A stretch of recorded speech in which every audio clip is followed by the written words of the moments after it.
বন্ধুরা, চলে এসেছি একটা নতুন হ্যান্ডক্রাফট ভিডিও নিয়ে। তো দেখো, এখানে আমি পেস্তার কিছু সেল ছিল আর কি, খোসা, সেগুলো দিয়ে ঘরে থাকা একটা পুরনো প্লাস্টিকের গ্লাস দিয়ে আমি এটা বানিয়েছি। সেগুলো আঠা দিয়ে আমি ফেভিকল দিয়ে একটা করে একটা করে এভাবে লাগিয়েছি। তো আমি ঘরে বসে এগুলো করতে খুব বেশ ভালো লাগে, হাতের কাজ করতে। তো তোমরা কার কার হ্যান্ডক্রাফট করতে ভালোবাসো? এইভাবে আমি ধাপে ধাপে প্রত্যেকটা সেলগুলো এইভাবে লাগিয়েছি।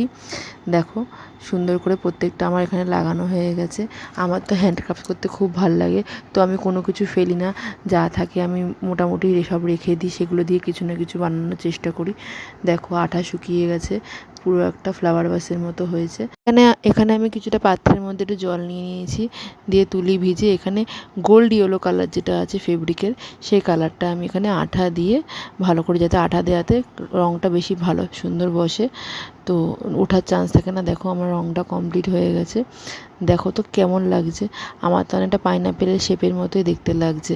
তো এখানে আমি এলইডি লাইট ছিল, সেটা এর মধ্যে আমি এখানে ঢুকিয়ে দিয়ে কিছুটা আনারসের লিফের মতোই দেখো ওপরটা আমি দিয়ে দিয়েছি। তো কেমন লাগলো আমার এটা, তো হ্যান্ডক্রাফটের পাইনাপেল, তো অবশ্যই আমাকে কমেন্ট করে জানিও। আর কারা কারা তোমরা বানাতে ভালোবাসো আমাকে জানিও।